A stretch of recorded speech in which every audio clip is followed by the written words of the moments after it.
sipas statistikave të agjensive kredibile, domethënë që janë bërë deri në vitin 2022 kemi raste shumë alarmante të paraqitura të dhunës dhe të përdhunimit të miturave pra të rasteve të tilla.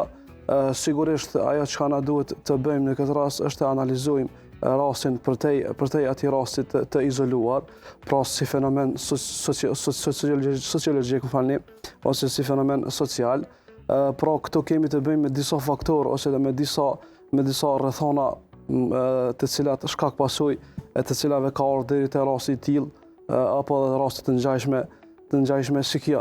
Sigurisht faktori kryesor është faktori i stereotipeve në shoqëri. Pra sigurisht te na shoqëria kosovare apo fëmijët në shoqërinë kosovare rriten me paragjykime seksuale, pra ku në familje çdo herë femra është e paragjykuar si objekt seksi apo edhe si adopt biologjikisht, po edhe fizikisht.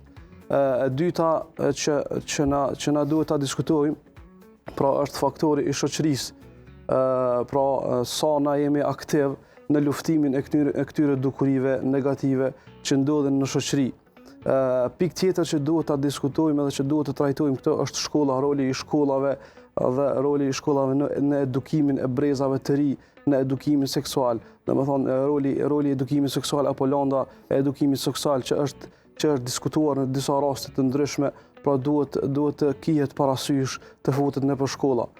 Sigurisht ne si qytetar apo ne si shoqëri kosovare kemi të bëjmë, domethënë jemi ende shoqëri në tranzicion, pra kemi kaluar luftë dhe nuk kemi arrit ende të kalojmë në fazën e ndërtimit të ligjeve për shkak se ajo shkëputja e hendeku në mes të vlerave që kanë kalu e që kanë qenë vlera tradicionale, që kanë qenë më radikale, edhe vlerave perëndimore apo evropiane nuk ka arritur të bëhet një bashkëdyzim apo një lidhje e shëndosh dhe një lidhje e sigurt në mënyrë që të ecim tutje në luftimin e këtyre dukurive negative. Sigurisht na do të flasim në vazhdim edhe për preventivat, po edhe për gjanat e tjera që na ndihmojnë të zgjidhim këto probleme shumë të shëmtuara.